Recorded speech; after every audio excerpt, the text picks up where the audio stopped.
Welcome back. Bulletin کا آغاز کریں۔ آپ کو بتائیں کہ لاہور پولیس نے غیر ملکی خواتین کے اغوا اور مبینہ زیادتی کے کیس میں نامزد ملزم باس کو دھر لیا۔ پولیس کا کہنا ہے کہ ایف آئی آر میں نامزد ملزم باس سمیت 4 افراد کو رات گئے حراست میں لیا گیا۔ میڈیکل رپورٹ میں ایک خاتون سے زیادتی ثابت ہو گئی۔ ذرائع کا کہنا ہے گرفتار ملزمان میں سے 3 افراد نے خاتون کا ریپ کیا۔ پولیس نے زیر حراست ملزمان اور خواتین کے ڈی این اے ٹیسٹ کے لیے نمونے فورینسک لیب بھیج دیے۔ پولیس کا کہنا ہے ملزمان نے خواتین سے اپنے ڈیجیٹل والیٹ میں $19,000 ٹرانسفر کرائے۔ ملزمان نے خواتین کے ساتھ کرپٹو میں $4 سے $5 لاکھ انویسٹ کیے ہوئے تھے۔ گرفتار ملزموں کے موبائل فون بھی فورینسک کے لیے بھیج دیے گئے۔ D I G investigation Zeeshan Raza کا کہنا ہے ملزمان کو کوئی پروٹوکول نہیں دیا جا رہا، وہ عام قیدیوں کی طرح پہلے دن سے اب تک حوالات میں بند ہیں۔ زیر حراست ملزمان کو ہتھکڑی لگا کر عدالت میں پیش کیا گیا۔ لاہور میں غیر ملکی خواتین کے اغوا اور زیادتی کیس میں متاثرہ خواتین نے بیان حلفی ریکارڈ کرا دیا ہے۔ آسٹریٹ گیبریل نے تشدد اور زیادتی کا الزام لگایا۔ خواتین نے بتایا ملزم رضا ڈار اغوا کے دوران پیسے مانگتا رہا۔ اسحاق ڈار کے قریبی عزیز احمد رضا ڈار اور دیگر ملزموں حسن رضا، سکندر عزیز خان اور ساجد علی 5 روزہ ریمانڈ پر پولیس کی تحویل میں ہیں۔ واقعے کا مقدمہ لاہور کے تھانہ ڈیفنس میں درج ہے۔ لاہور میں غیر ملکی خواتین کے اغوا اور مبینہ زیادتی کیس کی تحقیقات میں پیش رفت۔ متاثرہ خواتین آسٹریٹ گیبریل اور اسٹیفنی نے بیان حلفی ریکارڈ کرا دیا۔ خواتین نے بتایا کہ رضا ڈار سے کرپٹو کرنسی ایونٹ کے دوران سنگاپور میں ملاقات ہوئی۔ وہ خود کو پاکستان کے وزیر علی ڈار کا بیٹا بتاتا تھا۔ ملزم نے واٹس ایپ پر سابق وزیر اعظم کے ساتھ تصویر لگا رکھی تھی۔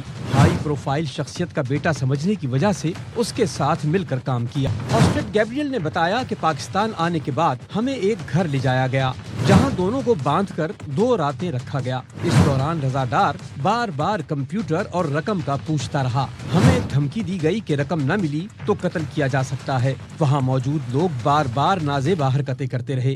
2 افراد نے زیادتی کا نشانہ بنایا۔ اسٹیفنی ایڈرائنا کا کہنا تھا کہ اغوا کے دوران کانچ کے ٹکڑے دکھا کر قتل کی دھمکیاں دی گئیں۔ رضا ڈار نے تمام کانٹیکٹس کو رقم کا میسج بھیجا لیکن کسی نے جواب نہیں دیا۔ آخری روز رضا ڈار نے کہا کہ میں نے ساری رقم حاصل کر لی ہے، اب تم دونوں آزاد ہو۔ رضا ڈار نے ہمیں کار میں بٹھایا، گھر سے باہر لایا اور ہمارے پاسپورٹ بھی واپس کر دیے۔ ایئرپورٹ لے جاتے ہوئے رضا ڈار نے فون پر کسی سے کہا کہ باس کی ہدایت کچھ اور ہے۔ اسٹیفنی نے بتایا کہ اس نے چلتی گاڑی سے چھلانگ لگا دی تھی۔ گاڑی سے نکل کر مدد کے لیے چیخ و پکار کی تو وہاں موجود لوگوں نے ٹریفک پولیس اہلکار کو بلا لیا۔ ٹریفک اہلکاروں نے ایئرپورٹ لے جانے کا کہا۔ راستے میں خراب ہونے کا بہانہ بنا کر گاڑی روک دی، جس کے بعد ٹریفک پولیس والوں کی گاڑی سے بھی نکل کر بھاگے۔ اسی دوران ایک اور پولیس کی گاڑی آئی جس میں خاتون اہلکار بھی تھی، جسے دیکھ کر ہم نے خود کو محفوظ تصور کیا۔ ملزم احمد رضا ڈار نائب وزیر اعظم اسحاق ڈار کا قریبی رشتہ دار ہے اور مزید 7 ملزمان سمیت 5 روزہ ریمانڈ پر پولیس کے پاس زیر تفتیش ہیں۔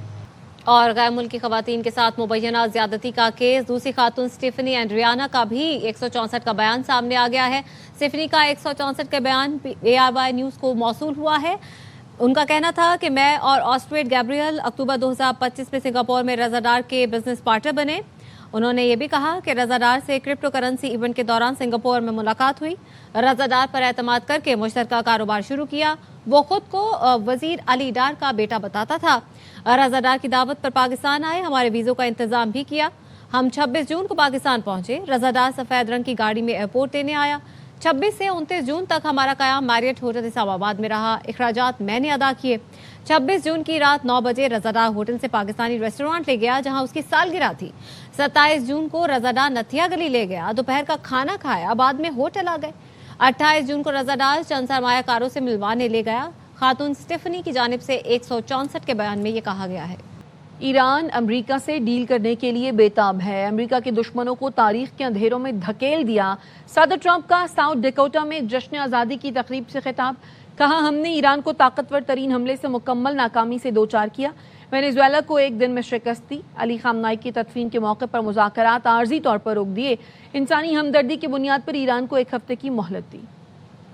We beat Venezuela in one day, and we knocked the hell out of Iran. They're dying to settle. They want to settle so badly. We gave them a week off for a funeral because we're nice. It's true. We can only lose the midterms if we allow ourselves to lose the midterms, if we are foolish, stupid, and unwise.